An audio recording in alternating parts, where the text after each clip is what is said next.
தமிழ்நாட்டில் இந்த அனைவரும் கல்வி திட்டத்தோட நிதி வந்து நிப்பாட்டிச்சிருக்காங்க மத்திய அரசு. அதில் உடனே விரிவுங்க ஒரு 15,000 ஆசிரியருடைய சம்பளம் இருக்கு, ஒரு 10 லட்சம் மாணவருடைய எதிர்காலம் இருக்குன்னு பள்ளிக்கல்வித்துறை அமைச்சர் சொல்றாரு. அதை பற்றி உங்களுடைய கருத்து? அதாவது வந்து தமிழ்நாட்டு பள்ளிக்கல்வித்துறை உரிய அந்த நிதி அதை வந்து மறுக்கப்பட்டிருக்கு. அவர் அமைச்சர் சொன்ன மாதிரி அங்கே டெல்லியில் நாடாளுமன்றத்தில் அவர் அமைச்சர் மகேஷ் பொய்யாமொழியே நேரில் எங்களுடைய நம்முடைய திராவிட முன்னேற்ற கழகத்தை சார்ந்த மூத்த எம்பி அக்கா கனிமொழி உள்ளிட்ட அனைத்து எம்பிகளும் தமிழ்நாட்டை சேர்ந்த அனைத்து எம்பிகளும் அன்னைக்கு அங்கே அமைச்சர் தர்மேந்திர பிரதான் அவரை சந்தித்தோம். இந்த சமகிர சிக்ஷா அங்கிற அந்த ஒரு திட்டத்தில் வந்து தமிழ்நாட்டுக்கு வரவேண்டிய நிதி வரல. சென்ற ஆண்டு 2023-2024 உண்டான அந்த கடைசி தவணை கிட்டத்தட்ட 249 கோடி நினைக்கிறேன், அது பிளஸ் இந்த நடப்பாண்டு அந்த முதல் தவணை அதுவும் வரல. இதனால கிட்டத்தட்ட எங்களுக்கு வந்து ஒரு 10,000 15,000 ஆசிரியர்களுக்கு உண்டான அந்த சம்பள பாக்கி இருக்கு. அது மட்டுமல்ல, பல்வேறு எங்களுடைய அடுத்த கட்ட ஒரு இதுக்கு நாங்க இது பண்ண நகர முடியல. அதனால நீங்க இந்த நிதி இல்லாம நாங்க ஒரு ஒரு ஒரு ஸ்தம்பிக்கிற ஒரு சூழ்நிலை இருக்கு பள்ளிக்கல்வித்துறை. இதனால பாதிப்பு யாருக்குன்னா தமிழ்நாட்டுடைய குறிப்பா அரசு பள்ளி மாணவ மாணவிகளுக்கு கடுமையான பாதிப்பு வரும்ங்கிறதா எங்களுடைய கருத்தா இருந்தது. அவங்களுடைய ஒன்றிய அரசுடைய வாதம் என்னவா இருந்ததுன்னா, அதாவது நீங்க ஏன் வந்து நீங்க PM ஸ்ரீ இதுல நீங்க போன வருஷமே நீங்க வந்து இதுக்கு அதுல நீங்க சேர்ற மாதிரி நீங்க சொல்லியிருந்தீங்க. இப்போ இந்த வருஷமும் நீங்க இது பண்ணல.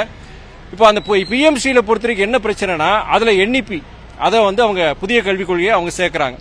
அந்த புதிய கல்வியில முக்கியமான ஒரு விஷயம் கிடையாது, பல விஷயங்களை நம்முடைய மாநில அரசு நம்ம எதிர்க்கிறோம். நம்ம மாநில அரசு மாத்திரம் கிடையாது, மாநிலத்தில் எல்லா கட்சிகள் பாஜக தவிர்த்து எல்லா கட்சிகளும் எதிர்க்கிறோம்.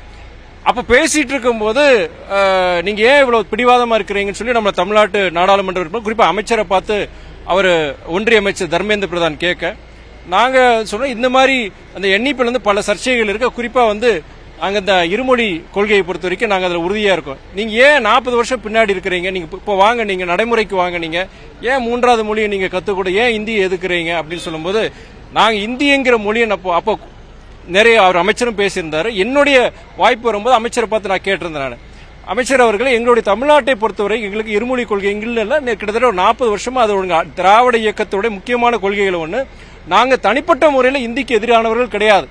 அந்த மொழி திணிப்புக்கு தான் நாங்க எதிரி, இந்தி திணிப்புக்கு தான் எதிரி. நீங்க 3வது மொழின்னு சொல்ற போது 3வது மொழியை வந்து கத்துக்கிற எங்களுக்கு ஆசைதான், அதுல இருந்து தவறு கிடையாது. ஆனா அந்த 3வது மொழி இந்த மொழியை தான் நீங்க கத்துக்கணும், ஏன் நீங்க வற்புறுத்துறீங்கன்னு சொல்லும்போது, அந்த நீங்க சமீபத்தில் கூட நீங்க வெளிநாட்டு மொழிகள் பிரெஞ்சு, கிரீக்கு, உங்களுக்கு சைனா நாட்டை சார்ந்த மாண்டரின் மொழி, இந்த மொழியில படிக்கிறதுக்கு உண்டான வாய்ப்பு நீங்க எடுத்துட்டீங்க. இந்த புதிய கல்விக் கொள்கையில் அது வந்திருக்கு. நீங்க மேக் இன் இந்தியா சொல்றீங்க, கோ குளோபல் சொல்றீங்க.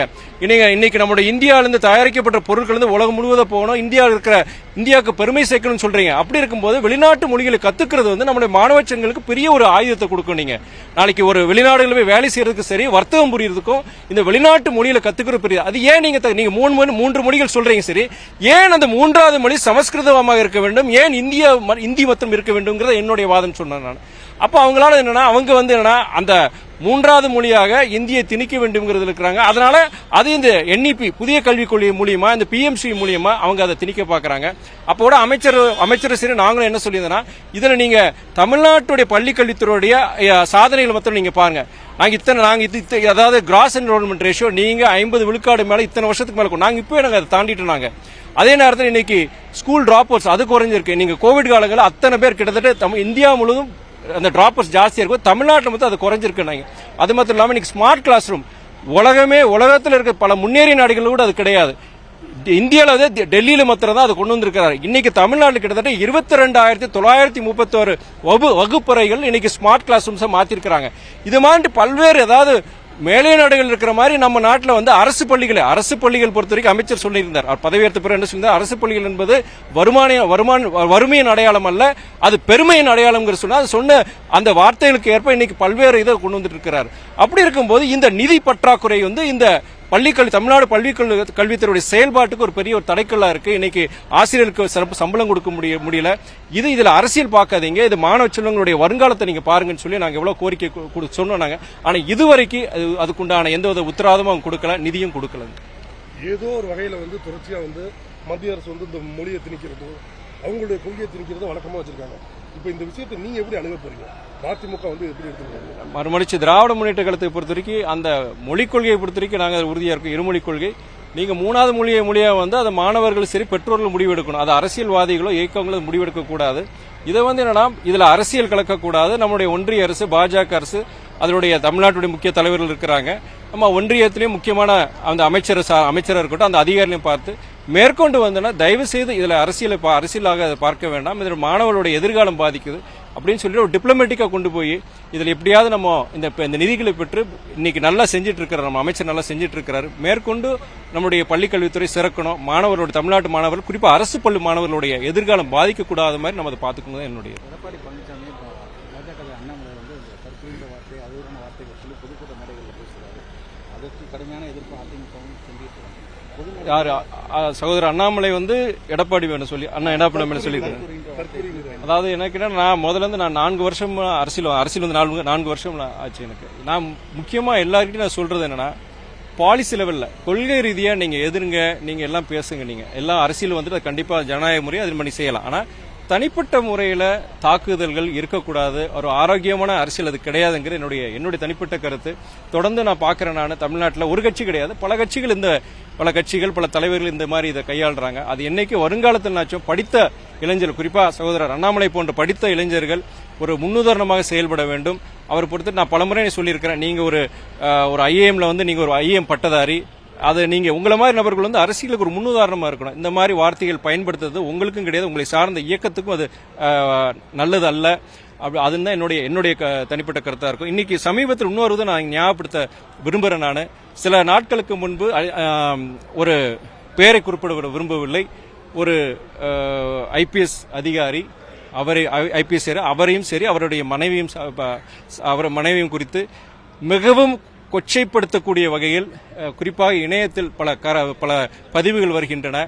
அதெல்லாம் ரொம்ப வேதனையா இருக்கு. இது நான் ஐபிஎஸ் அதிகாரியை நான் சொல்லல, ஒரு பெண்மணி, இன்னைக்கு நம்ம பெண்கள் படிக்கணும், நல்ல வாழ்க்கையில பெரிய பொறுப்புக்கு வரணும்னு சொல்றேன்.